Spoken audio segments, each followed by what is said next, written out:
El libro del profeta Nahum.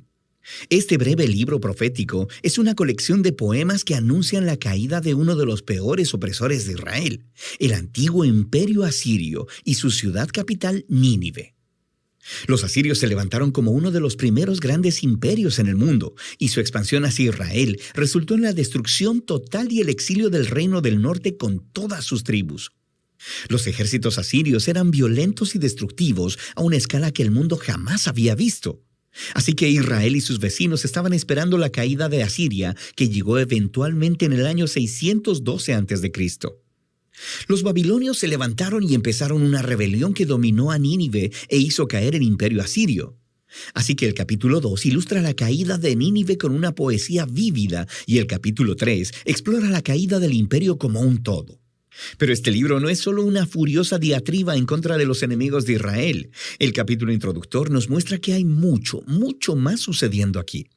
El libro inicia con un poema alfabético incompleto, el cual comenzó describiendo una poderosa aparición de la gloria de Dios. Esto es muy similar a la manera en que inició el libro anterior, Miqueas, y de cómo el siguiente libro, Habacuc, concluirá. Y es Dios, el Creador Todopoderoso, viniendo a confrontar a las naciones y a traer su justicia sobre su maldad. Y el poema empieza citando la famosa frase con la que Dios se describe a sí mismo después del incidente del becerro de oro en el libro de Éxodo, capítulo 34. El Señor es lento para la ira, Él es imponente en su fuerza, Él no dejará a nadie sin castigo. Así que el resto del poema va de un lado a otro, contrastando el destino de las naciones violentas y arrogantes con el destino del remanente fiel de Dios. Cuando Dios destruya a todos los imperios arrogantes, Él proveerá refugio para aquellos que se humillen delante de Él. Ahora, esto es lo que es realmente interesante. Pensabas que este libro solo se trataba de Asiria, pero Nahum no menciona en ningún lado a Nínive o a Asiria en el capítulo 1. Y cuando describe la caída de los malos, él usa el lenguaje de Isaías sobre la caída de Babilonia, que sucedió mucho después en la historia. Y no solo eso, Nahum también describe la caída de los malos como buenas nuevas para el remanente del pueblo de Dios. Es una alusión directa a las buenas nuevas de Isaías sobre la caída de Babilonia. Así que todos estos pequeños detalles del capítulo 1 se unen para comunicar un punto clave. Para Nahum, la caída de Nínive se presenta como un ejemplo, como una imagen de cómo Dios está trabajando en la historia en cada época.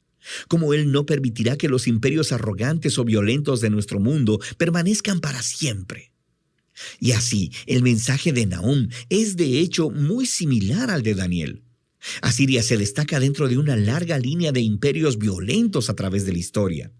Y el destino de Nínive es un recordatorio del compromiso de Dios de hacer caer a los violentos y arrogantes en todas las épocas.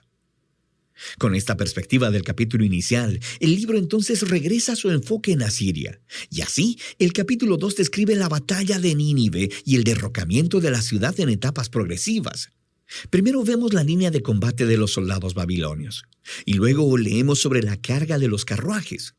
Luego, el caos en los muros de la ciudad conforme la ciudad es invadida. Luego, la matanza del pueblo de Nínive. Y luego, el saqueo de la ciudad. El capítulo 3 continúa describiendo los resultados de la caída de la ciudad para el imperio como un todo. Nahum inicia anunciando una desgracia sobre la ciudad que fue construida por sus reyes con la sangre del inocente.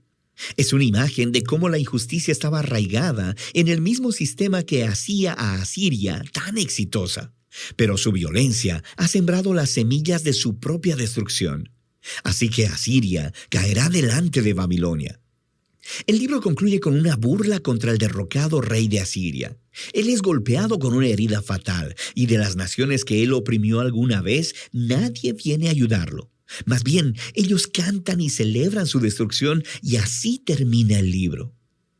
Este es un libro sombrío, pero es importante ver cómo el mensaje de Nahum trata de los trágicos y perpetuos ciclos de violencia y opresión humana en todas las épocas.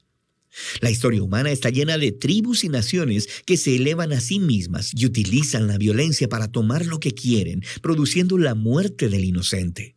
Y el libro de Nahum utiliza a Asiria y Babilonia como ejemplos para decirnos que Dios se aflige y que a Él sí le importa la muerte del inocente, y que su bondad y justicia lo llevan a orquestar la caída de las naciones opresivas.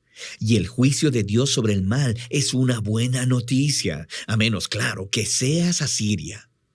Lo que nos lleva de vuelta a la conclusión del poema inicial en el capítulo 1, el cual nos dice que el Señor es bueno y que es refugio para el día de la angustia. Él protege a los que se refugian en Él. Y así, el breve libro de Nahum invita a cada lector a humillarse delante de la justicia de Dios y a confiar que a su tiempo Él hará caer a los opresores de todas las épocas y en todo lugar. Y de eso trata el libro de Nahum,